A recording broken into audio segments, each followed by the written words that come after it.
Bom, vamos abrir aí a perguntas, né, tanto para o município de Andradas, quanto para Itueta. Né? Você é de Itueta ou de Itueta mesmo? Ok. Então, aí fica... Levanta a mão aí, quem quer fazer uma pergunta. Quantas perguntas você tem, Girolete? Uma, duas? Não. Pelo menos uma para cada um. Eu só queria cumprimentar pelos 2 estudos de casos.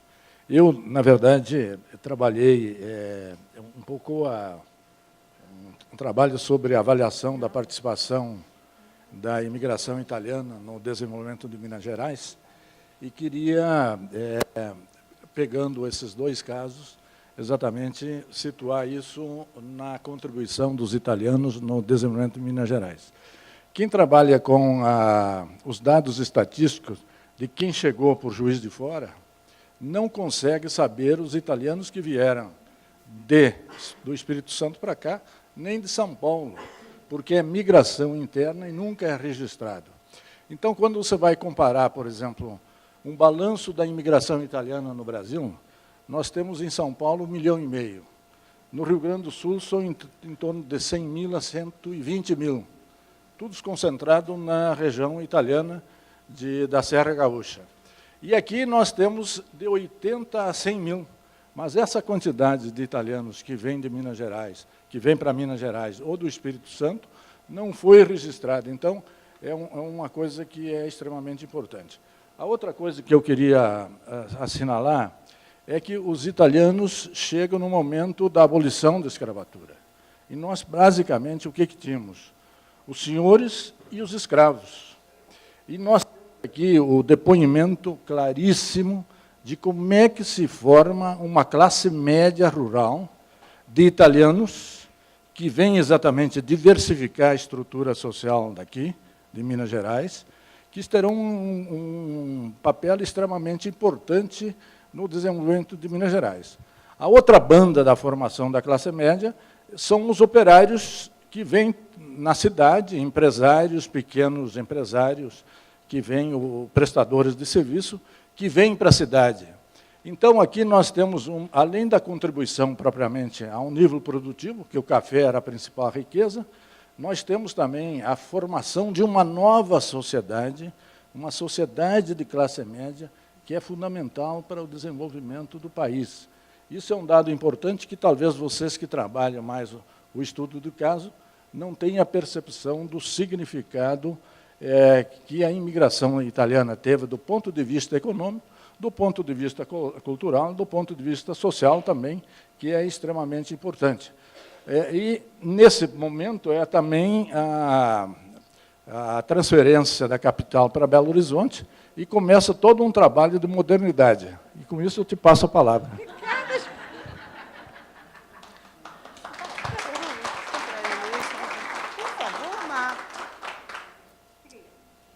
Olha, Romarão, eu queria que você falasse sobre o trabalho, desculpa, eu queria falar sobre o trabalho como valor e característica do imigrante italiano, que foi fator levado em consideração pelos promotores da imigração, no caso, como você falou, logicamente, além do clareamento da raça, mas principalmente o trabalho.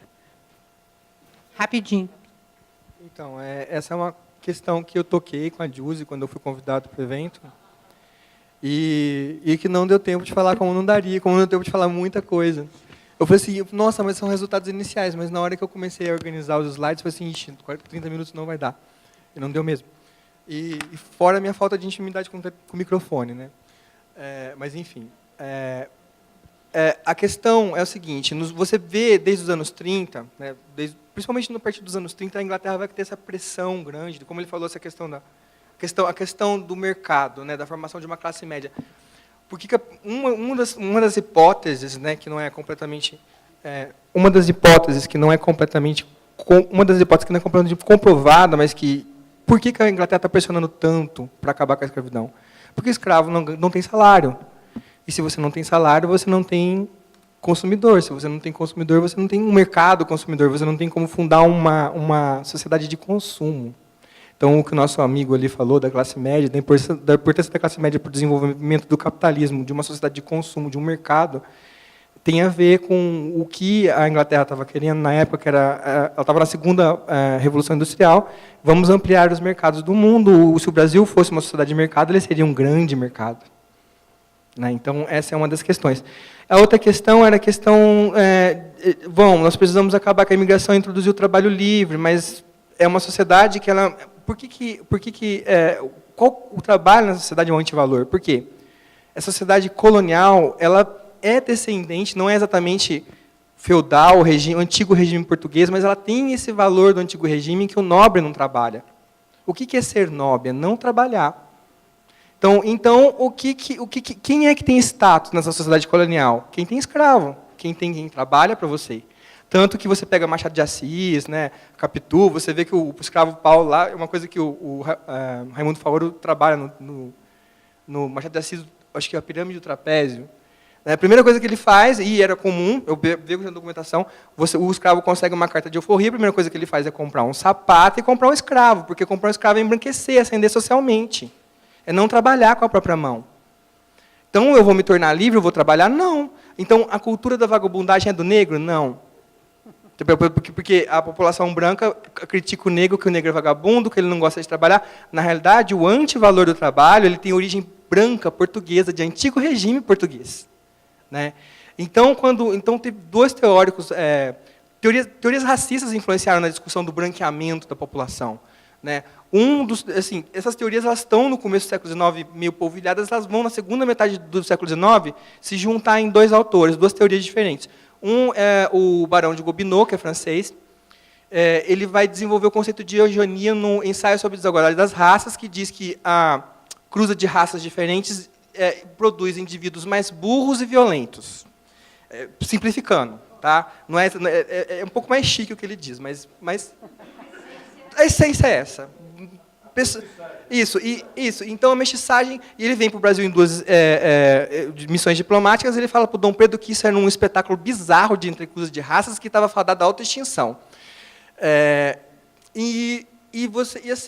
Isso vai dar origem ao nazismo. O germe do nazismo é essa teoria do Gobineau, e tanto o Gobineau quanto o Lewis Morgan, que é o outro que eu vou falar, vão se basear na teoria da evolução das espécies do Darwin. E o Morgan, que é um antropólogo norte-americano, ele vai desenvolver o evolucionismo cultural. Ele diz o seguinte: olha, tem estágios culturais mais evoluídos que o outro. O Gobineau fala de raça. Uma raça é superior à outra. Então, o comportamento ele é geneticamente determinado. O Morgan vai dizer, não, o comportamento é culturalmente determinado. Aí, por exemplo, você pega o Machado de Assis, por exemplo, que é mestiço e epilético. E aí? Ele deveria ser burro e violento. E como é que o comportamento é geneticamente determinado? Né? Só isso já derruba essas teorias racistas bem... Mas, assim, o Morgan coloca os estágios de primitivismo, selvageria, barbárie e civilização. Civilização é a Europa. Né? Então, como você resolveria o problema? Importando o espírito. Eles falam nos relatórios de presidente de província, de Minas, que tem aqui no Arquivo Mineiro e tem editados no site da Universidade de Chicago. Todos os relatórios de presidente de província do Brasil inteiro vocês encontram digitalizados no site da Universidade de Chicago.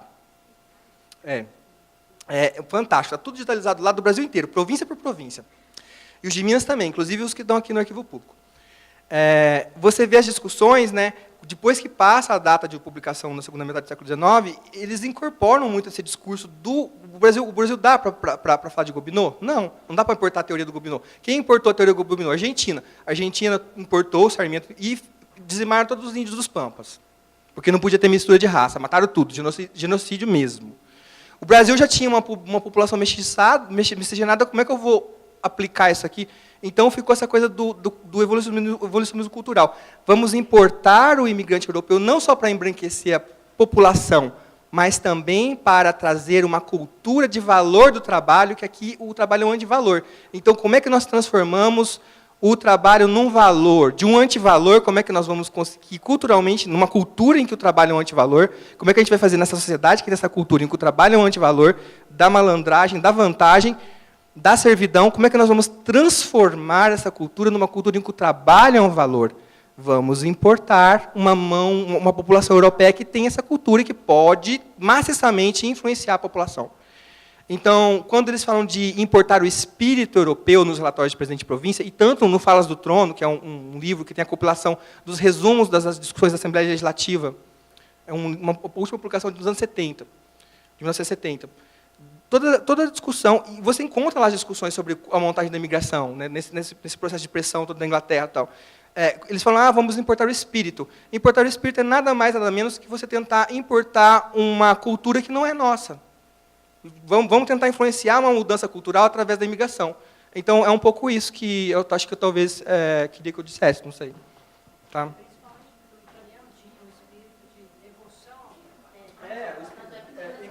Agora eu tenho os 3 microfones, acabou.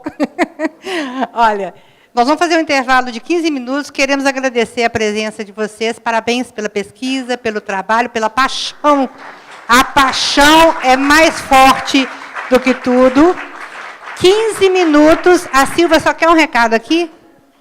Pessoal, aproveitem o intervalo para dar uma valorizada e dar uma apreciada no trabalho de quem nós não pudemos receber aqui hoje, porque o espaço de tempo era pouco, ou seja, outros pesquisadores como eles trouxeram outros trabalhos, estão nos posters lá fora.